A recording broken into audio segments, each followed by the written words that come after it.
Okay, so Bianca, talk a little bit about your journey to Next and to WWE. Like, you were a track and field star. Like, give your story to folks. Yeah, so my journey to WWE is a little unique. I didn't really watch wrestling growing up. My brother watched it. Was into track and gymnastics and tumbling and basketball, but I ran collegiate track at the University of South Carolina, then Texas A&M, and then I finished up at the University of Tennessee. I was an all SEC hurdler.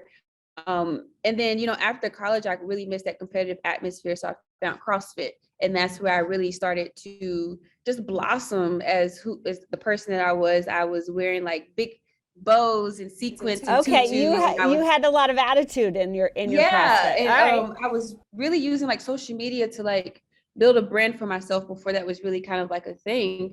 And so I really stood out. And Mark Henry, who's a Hall of Famer, saw a video of me competing and he contacted me on Instagram. He was like, hey, have you ever thought of being a WWE superstar? Because you're basically wearing wrestling gear.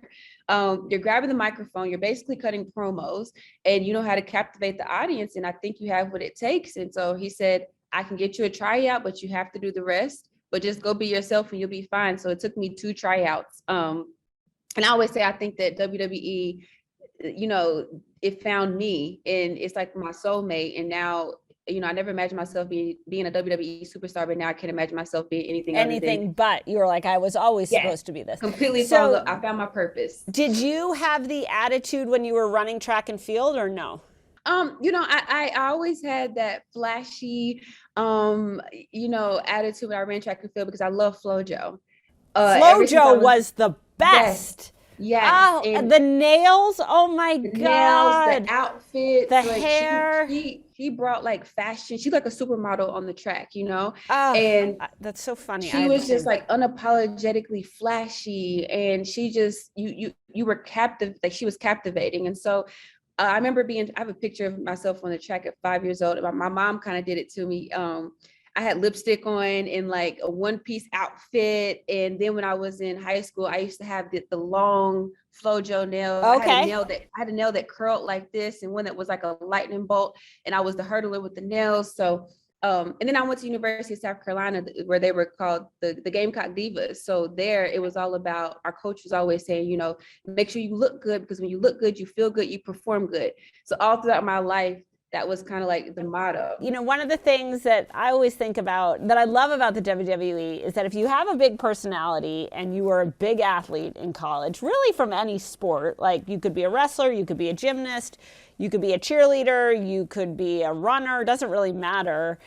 What would you say as a reason to get into the WWE? I think it's different for everyone. Everyone has their own personal why they're here, but coming from a collegiate athlete, with sports being a part of your life since you probably could walk, right? When you get and when you finish with sports, especially in college, you go through this period of you don't really know what you want to do. But we're all used to performing in front of people. We're all used to that competitive atmosphere. And for me, that's what I get with being in WWE. I get to perform. I get the crowd, I get the audience, I get to show my physical capabilities, I get to use my creativity. I really just get to use my full potential and my full self. And so it's amazing being a WWE superstar. You get to travel the world, you get to meet new people, experience new cultures. It's just amazing. It's amazing. And then like me, it completely changed my life. And then I met a whole husband. So you're like, there really is nothing the WWE hasn't given to you. Yeah, it's so true.